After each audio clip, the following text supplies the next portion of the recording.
petasan yang meledak di berita kemarin itu. Oh iya, sempat viral loh di medsos. Kasian banget ya para korbannya.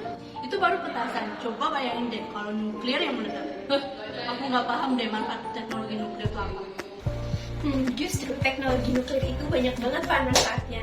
Salah satunya ada yang namanya radiofarmaka. Jadi radiofarmaka itu ada sediaan radiofarmasi yang berfungsi untuk diagnosis penyakit dan juga terapi. Nah, pengen tahu nggak sih kalau misalnya untuk diagnosis penyakit nih, efeknya itu harus seminimum mungkin ke tubuh kita. Sedangkan kalau misalnya untuk terapi, maka radionukleotidanya itu harus mampu untuk membunuh jaringan-jaringan yang ada di sekitarnya. Contohnya aja kayak pembunuhan sel kanker, tumor, atau kemoterapi yang kayak kamu sebutin tadi. Terus kalau buat diagnosis, contohnya apa? Nah, kalau buat diagnosis, salah satu contohnya ada kit MIDI atau metoksi isobutil isonitril. Teknologi ini digunakan untuk mendeteksi fungsi jantung, terus juga mendeteksi penyakit arteri koroner, dan juga fungsi dari miokardial jantung kita. Oh iya, kamu tahu nggak? Keunggulan dari teknologi ini, dia itu bisa memvisualisasikan jantung kita secara fisiologis, bukan anatomis. Nah, kalau fisiologis itu memvisualisasikan fungsi dari jantung kita, sedangkan anatomis lebih ke bentuk atau struktur.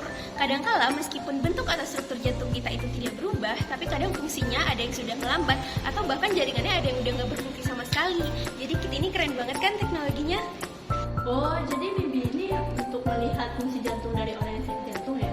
Gak cuma untuk yang sakit jantung aja, Pak. Jadi meskipun kita belum terindikasi penyakit jantung, MIBI ini bisa digunakan sebagai medical check up atau pemeriksaan dini penyakit jantung. Jadi bisa mendeteksi itu sebelum kita terkena.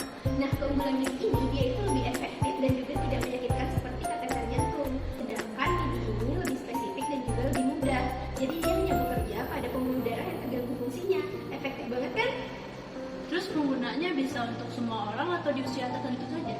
Nah, kalau buat penggunaannya, kit MIBI ini hanya disarankan untuk usia dewasa. Sedangkan pada anak-anak, ibu hamil, ataupun ibu menyusui akan menyebabkan kontraindikasi.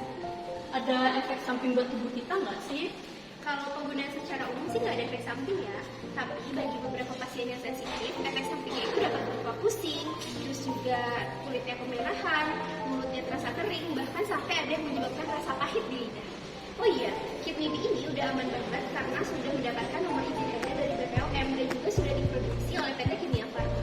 Dan kit MIBI ini mendapatkan nomor izin edarnya tahun 2014 lalu. Keren banget kan? Jadi keren banget sih